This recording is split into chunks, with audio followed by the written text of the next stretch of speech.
Ikan salmon merupakan salah satu jenis ikan bertekstur lembut yang mudah diolah dan juga mengandung berbagai macam nutrisi yang baik bagi manusia.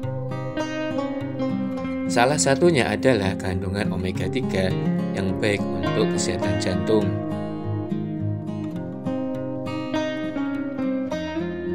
Ikan salmon adalah ikan yang tangguh, terkenal sebagai ikan yang dapat berenang melawan arus terjal dan juga hidup di dua habitat, yaitu air tawar dan air asin. Hal ini membuat sebuah tantangan tersendiri bagi para peternak yang ingin membudidayakan ikan salmon. Saat ini, budidaya ikan salmon terbesar berada di Norwegia, Amerika, dan di Australia. Lalu, bagaimana proses peternakan ikan salmon yang menantang ini?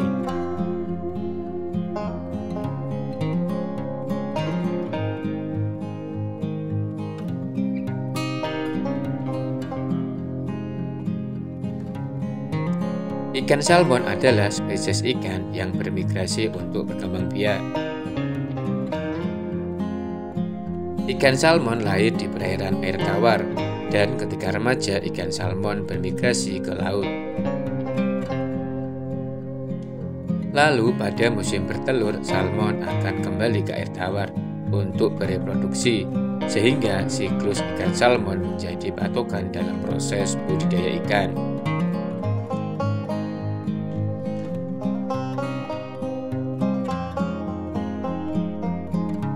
Secara umum, budidaya ikan salmon memiliki 3 proses tahapan. Yang pertama, proses penetasan telur salmon pada tangki-tangki air tawar. Yang kedua, proses pembesaran bibit ikan salmon yang ditempatkan di saluran air yang mengalir selama 12 hingga 18 bulan.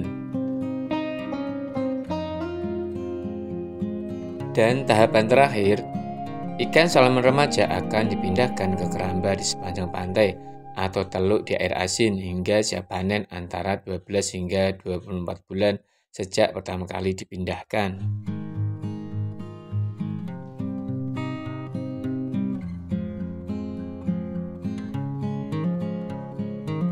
Tahapan pertama perlu kamu tahu, hingga saat ini belum ada peternak ikan salmon yang membudidayakan ikan salmon hingga berumur tua sampai umur reproduksi. Hal ini membuat bibit ikan salmon untuk para peternak sangat tergantung dengan penangkapan induk ikan salmon dari alam bebas. Pertama, para pekerja akan membuat jebakan dengan membuat arus buatan seperti bak perunduk yang dipasang pada salur migrasi ikan salmon. Ikan salmon yang tertarik dengan aliran ini akan menggunakan jalur ini menuju hulu.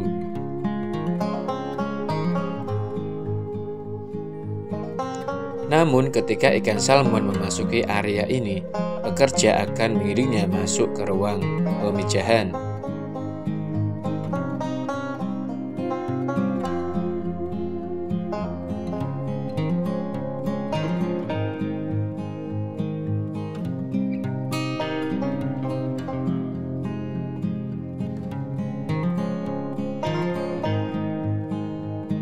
Di mana para pekerja sudah menunggu dan akan mengkategorikan berdasarkan ukuran, kualitas, dan juga jenis kelamin ikan salmon.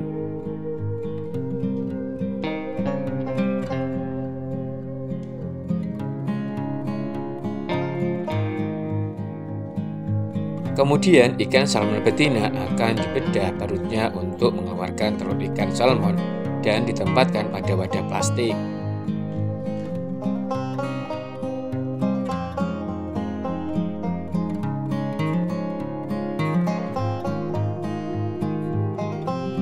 Yang selanjutnya, pekerja akan membawa jantan untuk mengeluarkan spermanya, sehingga dapat membuahi telur ikan salmon betina. Telur ini kemudian akan dikemas untuk dijual ke peternak lain atau untuk dikembangbiakkan pada penetasan telur.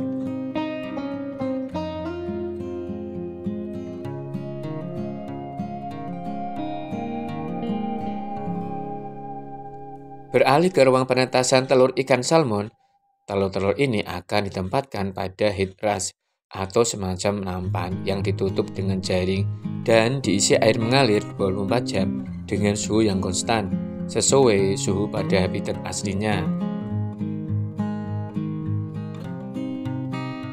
Di tempat ini, peternak dapat menetaskan puluhan ribu ikan salmon per musim. Setelah beberapa hari, bayi salmon akan mulai menetas. Setelah semua telur ini menetas, bayi ikan salmon akan dipindahkan ke tangki air. Selama awal pertumbuhan ikan salmon akan dibesarkan di tempat ini hingga berumur 5-6 bulan, baru kemudian akan dipindahkan ke luar ruangan.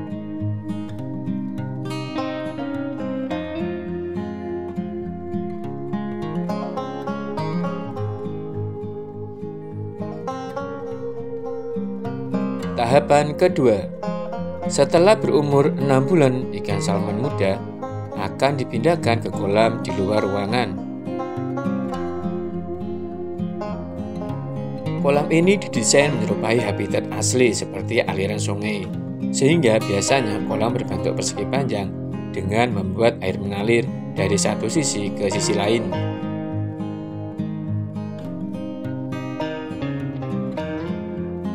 Pada fase ini, pekerja akan mengatur kondisi air secara berkala agar tetap sejuk dan dingin.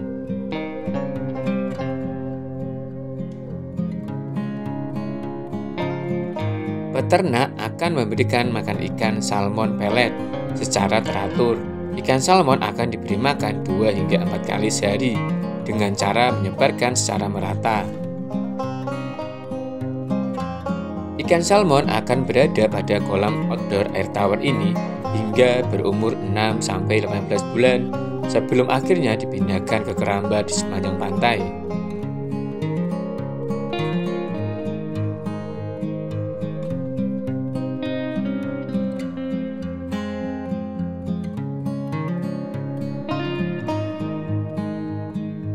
Tahapan ketiga, pada siklus alami ikan salmon, sebelum dewasa, ikan akan berpindah dari air tawar menuju perairan, air asin, atau air laut.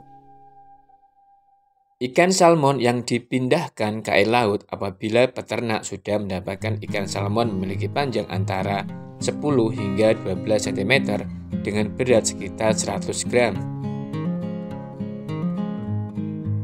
Kolam air asin biasanya dibuat di perairan laut dangkal dengan menggunakan jaring semacam keramba yang terikat dengan jangkar. Ada macam kolam air asin, baik yang berbentuk bulat maupun persegi panjang, namun secara umum memiliki fungsi yang sama. Keramba jaring apung ini memiliki 2 lapis jaring untuk mencegah ikan lepas dari kolam dan juga mencegah predator alami ikan salmon menerobos masuk ke kolam.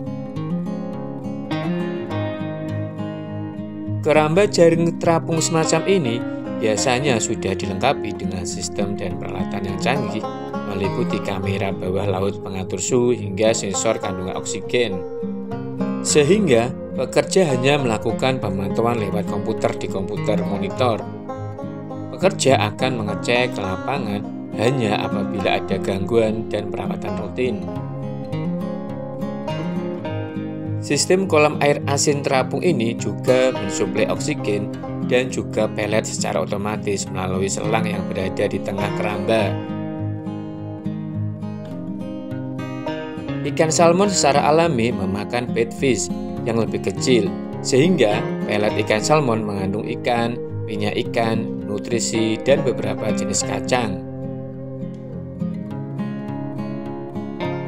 Setelah ikan salmon berumur 12 hingga 24 bulan, ikan salmon siap untuk dipanen.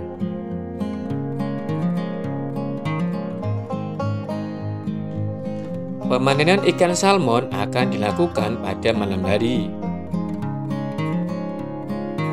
dengan menciptakan aliran alami menggunakan jalur besi yang berisi air sehingga ikan salmon tertarik dengan aliran ini. yang membuat ikan berbondong-bondong masuk ke dalam jaluran ini.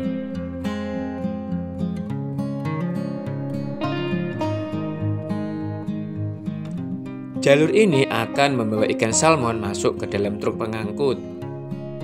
Para truk pengangkut ini suhu diatur agar selalu konstan, 1 derajat Celcius, sehingga ikan dalam kondisi segar hingga sampai pada pabrik pengolahan. Selanjutnya, di bagian produksi ikan salmon ini akan dipotong dan dibersihkan untuk dijual ke dalam kondisi fillet atau irisan-irisan kecil. Namun, beberapa konsumen juga lebih memilih ikan salmon utuh, sehingga akan dibekukan dan dikirim ke konsumen dalam kondisi utuh dan dikemas secara rapi.